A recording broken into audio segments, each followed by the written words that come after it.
Hello दोस्तों, board exam with Pankaj में आप सभी का स्वागत है।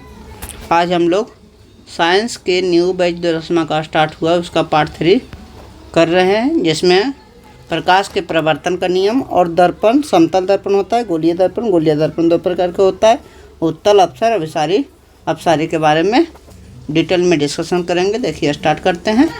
प्रकाश के प्रवर्तन का नियम क्या पढ़े थे कि प्रकाश का प्रवर्तन क्या होता है। प्रकाश का प्रवर्तन दो प्रकार से के था, एक नियमित प्रवर्तन, एक क्या था, अनियमित प्रवर्तन।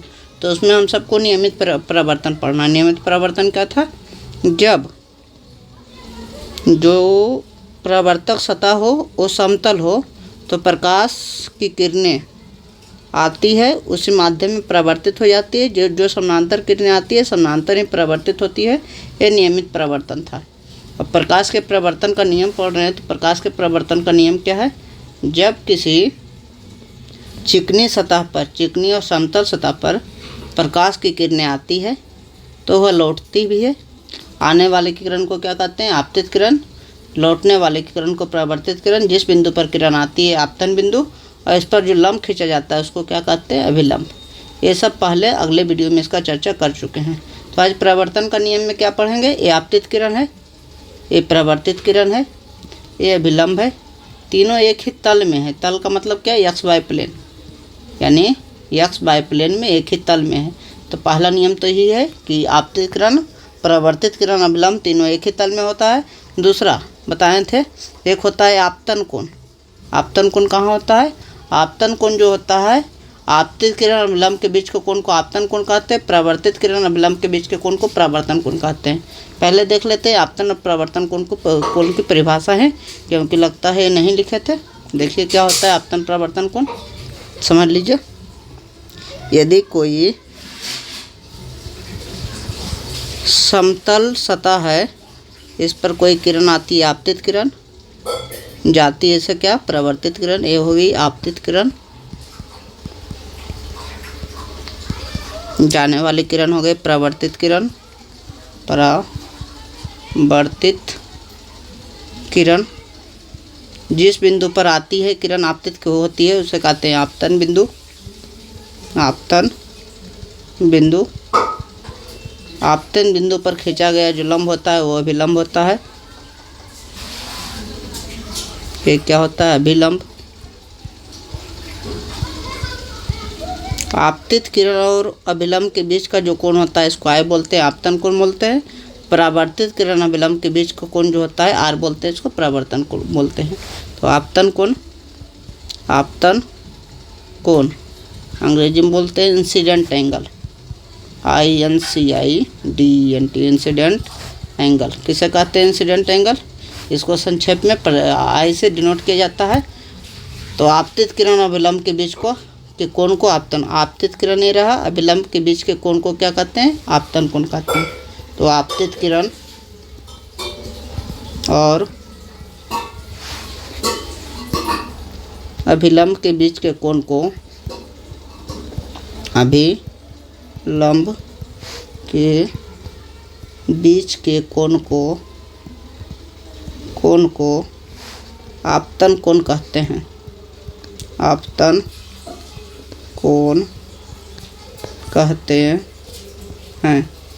प्रवर्तन कोण कैसे कहते हैं, देखिए एक होता है प्रवर्तन कोण, जिसे आर कहते हैं, प्रवर्तन कोण।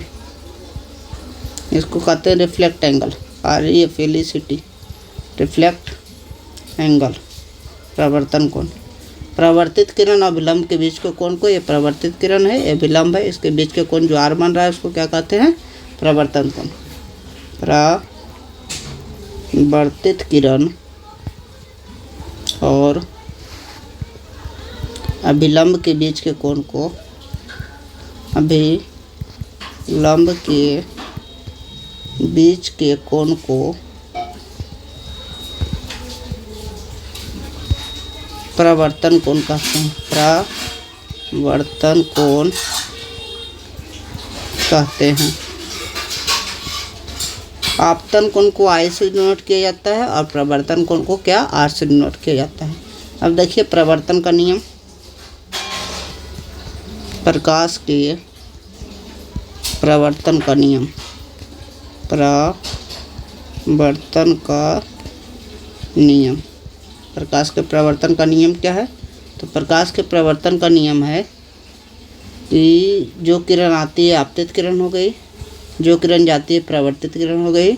यहाँ जो आपतन बिंदु पर लंब खींचा जाता है विलंब हो गया। तीनों एक ही तल में होते हैं, पहला नियम यही है। तो प्रकाश के परावर्तन के दो नियम है। प्रकाश के परावर्तन के दो नियम है। पूछेगा प्रकाश के परावर्तन के कितने नियम है? तो प्रकाश के परावर्तन के दो नियम है। कौन कौन? पहला क्या है? एक इस किरण को आपतित किरण कह रहे हैं, आपतित किरण। लौटने वाले किरण को परावर्तित किरण कह रहे हैं, परावर्तित किरण। और जो लंब है उसे अभिलंब कह रहे हैं, अभिलंब। तो आपतित किरण, परावर्तित किरण, अभिलंब तीनों एक ही तल में होते हैं। पहला जो रूल है, नियम है, आपतित किरण, परावर्तित किरण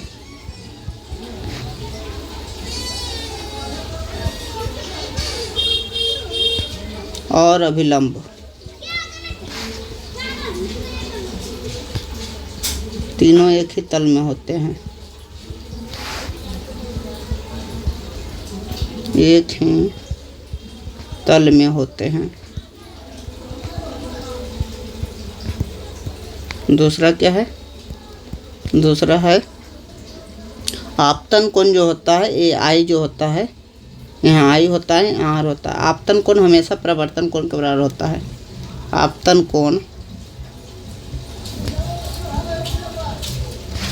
प्रवर्तन कोण के बराबर होता है, प्रवर्तन कोण के बराबर होता है। ये हमारा प्रवर्तन का नियम। इस पर देखिए नंबरिकल बहुत सारा पूछा जाता है। क्वेश्चन हम बनाते हैं। देखिए कहेगा कि एक चिकना समतल सतह है, परावर्तक सतह है, जिस पर कोई किरण आई, आपतित किरण, और गई परावर्तित किरण। इसके बीच का कोण जो है, एक कोण मान लीजिए देगा 60 डिग्री। तो कहेगा परावर्तन कोण आर का मान क्या हो सकता है? आर का मान। तो अभी बोले आपतन कोण परावर्तन के नियम से आपतन कोण परावर्तन कोण के बराबर होता है। इसे कहते हैं जो आने वाला किरण है, अभिलंब के बिंदु को आपतन कोण कहते हैं। तो आई का मान कितना? आई का मान कितना है हमारा? आई का मान जो है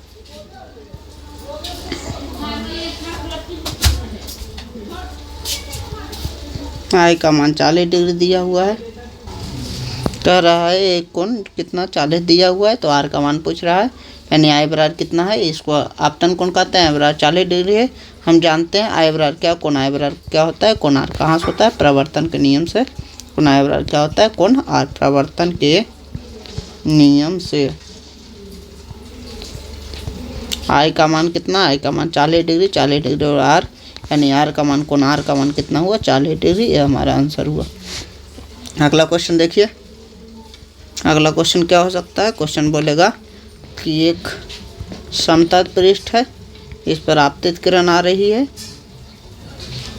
परावर्तित किरण जा रही है, यहाँ अभिलंब है। इस कोण का मान दिया हुआ है, इस कोण का मान 30 डिग्री दिया है।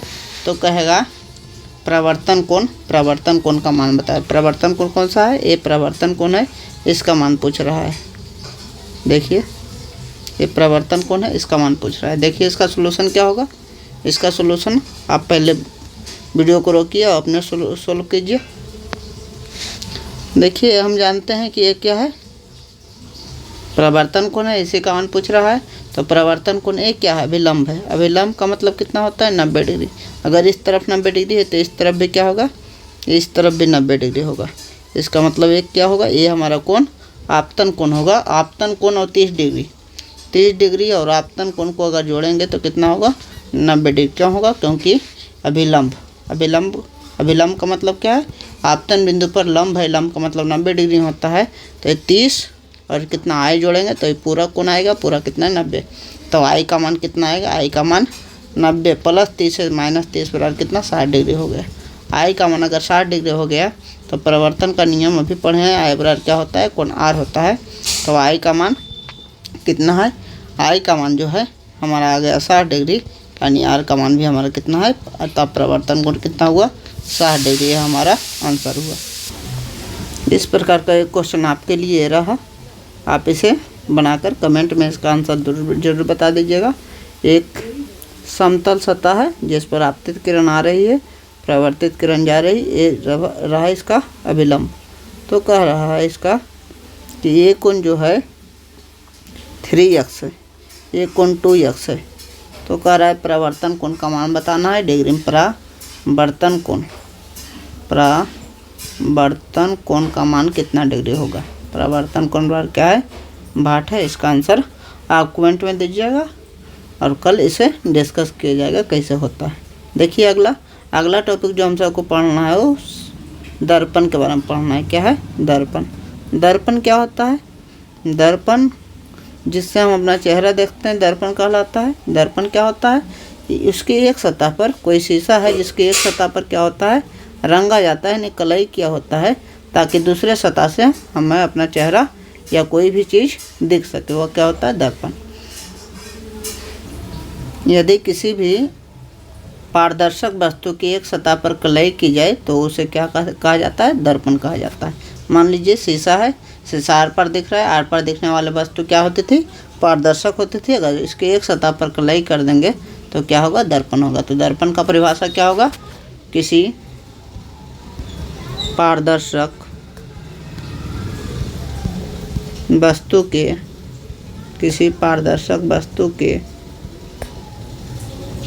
एक सतह पर यदि कलई किया जाए, कलई किया जाए मतलब रंगा जाए, कलई किया जाए या रंग दिया जाए, कलई किया जाए या रंग दिया जाए तो उसे दर्पण कहते हैं। तो उसे क्या कहते हैं? दर्पण कहते हैं। हम देखिए अगर किसी पारदर्शक सतह की एक सतह पर कलई किया जाए तो उसे क्या कहते हैं दर्पण कहते हैं। अब दर्पण यानी मिरर दो प्रकार के हो सकते हैं। एक को कहते हैं समतल दर्पण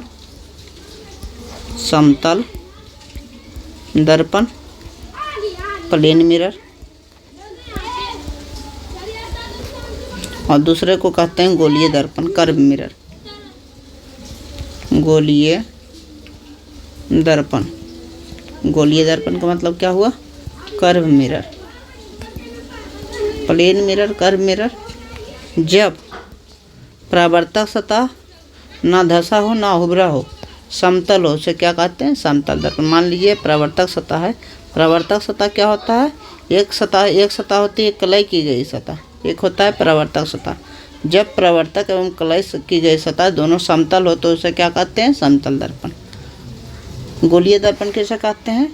जब कोई एक सतह यानी परावर्तक सतह या कलई की गई सतह कर्व हो, यानी क्या हो वक्र हो, टेढ़ हो, उसे क्या कहते हैं गोलीय दर्पण। गोलीय दर्पण किसी गोले का भाग होता है। मान लीजिए पूरा एक गोला था, इसे क्या किए आधा इसको मिटा दिए, ये जो दर्पण बचा उसको क्या कहें गोलीय दर्पण।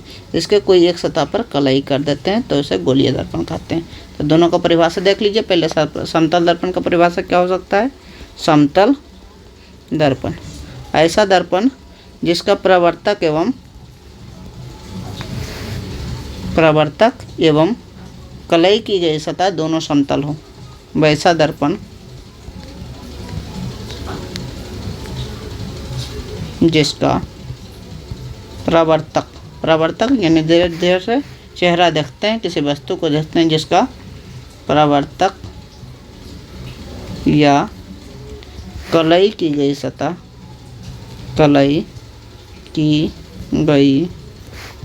सतह समतल हो उसे समतल दर्पण कहते हैं। समतल दर्पण कहते हैं। जैसे देखिए किसे परावर्तक सतह कहते हैं, ये हुआ रंगा हुआ सतह, मैंने कलई किया गया सतह होता है, कलई किया गया सतह। और जिधर से चेहरा देखते हैं इसे कहते हैं प्रवर्तक सतह, प्रवर्तक सतह। तो जब दोनों समतल हो, दोनों टेढ़ नहीं हो, उसे क्या कहते हैं? समतल दर्पण।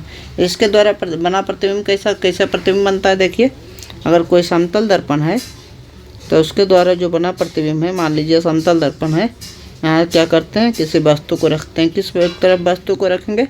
हमेशा ध्यान रखिएगा, वस्तु को हमेशा दर्पण के सामने ही रखेंगे और हमेशा दर्पण के माइनस तरफ का मतलब क्या हुआ?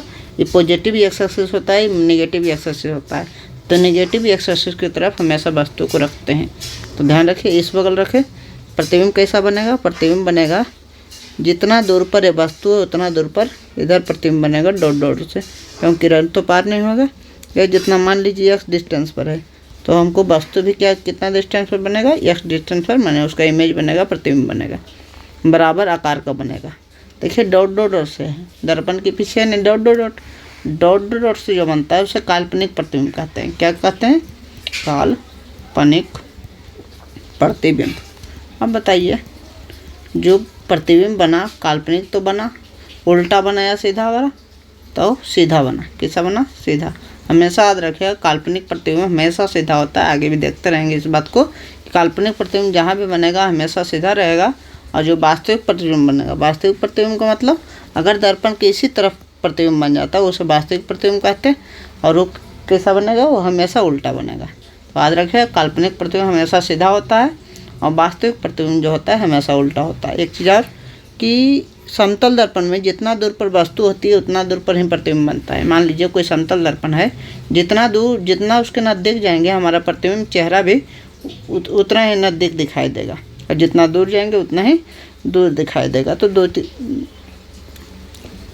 चीज़ ध्यान रखिएगा। पहला क्या कि प्रतिबिंब जो बनता है बराबर आकार का बनता है, सीधा बनता है, और सीधा का मतलब क्या होता है? काल्पनिक बनता है। ये ध्यान रखिएगा। और दूरी, दर्पण से दूरी जितना वस्तु का होगी उतनी दर्पण से दूरी प्रतिबिंब का भी होगा। देखिए, लिख लेते हैं इस बात को। समतल दर्पण द्वारा बना प्रतिबिंब, समतल दर्पण द्वारा बना प्रतिबिंब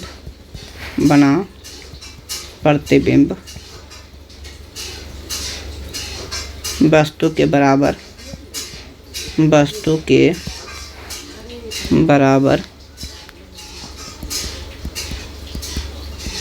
सीधा, वस्तु के बराबर सीधा एवं काल्पनिक होता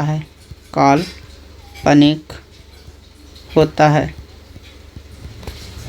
यह दर्पण से उतना दूर पर बनता है जितना दूर पर दर्पण से वस्तु होती है। यह दर्पण से उतना ही दूर पर बनता है, उतना ही दूरी पर बनता है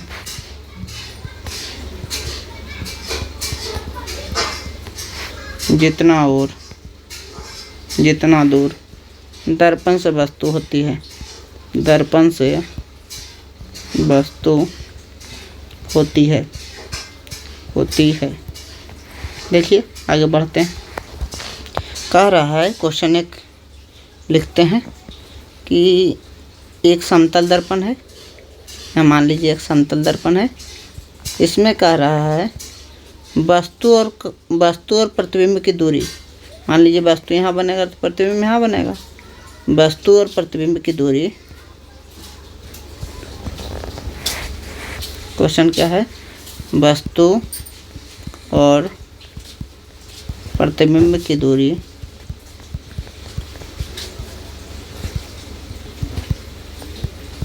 बीस मीटर दिया है, 20 मीटर है। तो दर्पण से वस्तु की दूरी बताना है। दर्पण से वस्तु की दूरी ज्ञात करें। ये क्वेश्चन हमारा है। देखिए इसका सॉल्यूशन क्या होगा। अभी पढ़े हैं कि समतल दर्पण द्वारा जो बना प्रतिबिंब होता है बराबर होता है, काल्पनिक होता है, और यह जो प्रतिबिंब होता है दर्पण से उतना ही दूर पर बनता है जितना दूर पर वस्तु होती है। अगर ये प्रतिबिंब की दूरी दर्पण से x है तो वस्तु की दूरी भी कितना हो गया, x है। क्वेश्चन में क्या दिया है, वस्तु और प्रतिबिंब की दूरी, यानी वस्तु ये है, प्रतिबिंब ये है, इसकी दूरी 20 मीटर है। यानी x कितना है, यहाँ से यहाँ तक दूरी कितना है, ये x है, ये भी कितना है, x है। तो x कितना है, 2x है, यानी 2x का मान 20 दिया है। और कह रहा है दर्पण से वस्तु की दूरी, दर्पण से वस्तु की दूरी माने इस x के मान पूछ रहा है, तो x का मान जो होगा 20/2, 20 में 2 से भाग देंगे कितना, 10 मीटर। अतः दर्पण से जो वस्तु की दूरी होगी, दर्पण से वस्तु की दूरी बराबर 10 मीटर। देखिए अगला क्वेश्चन कह रहा है एक समतल दर्पण है, इससे जो वस्तु है रखा गया, प्रतिबिंब रखा गया, दोनों का दूरी, वस्तु दर्पण से वस्तु की दूरी जो दिया है 3x है और दर्पण से प्रतिबिंब की दूरी है 2y। तो कह रहा है कि x अनुपात y बता दीजिए, x/y का मान बता दीजिए। देखिए कैसे बनेगा, हम जानते हैं दर्पण से जो वस्तु की दूरी होती है, देखिए इसका सॉल्यूशन, हम जानते हैं कि दर्पण से जो वस्तु की दूरी होती है दर्पण से प्रतिबिंब की दूरी होती है। तो दर्पण से वस्तु की दूरी 3x बराबर दर्पण से प्रतिबिंब की दूरी 2y। ये दोनों क्या होगी दूरी, ये दोनों हमारा दूरी जो होती है बराबर होती है। कह रहा है x/y, x गुना में तो भागम आया बाई, ये 2 बचा बटा, ये गुना में 3 है तो इधर भागम 3 जाएगा, तो 2/3। इस प्रकार का क्वेश्चन आता रहेगा। देखिए आगे बढ़ते हैं गोलीय दर्पण की तरफ। देखिए गोलीय दर्पण क्या होता है, गोलीय दर्पण इसका दोनों का परिभाषा भी देख लेते हैं। गोलीय दर्पण क्या होता है, मान लीजिए एक पारदर्शक गोले का भाग है जिसके एक हिस्से को, इसे क्या कहते हैं, गोलीय दर्पण कहते हैं। एक हिस्सा में इस या तो इसको रंग पेंट कर सकते हैं या दर्पण के एक भाग को क्या कर सकते हैं, इसको पेंट कर सकते हैं। इस प्रकार 2 दर्पण हमारा बन जाएगा। तो गोलीय दर्पण की परिभाषा पहले क्या होगी, किसी खोखले गोले का एक भाग, खोखले गोले का एक भाग जिसके एक तरफ कलाई की जाती है, कलाई की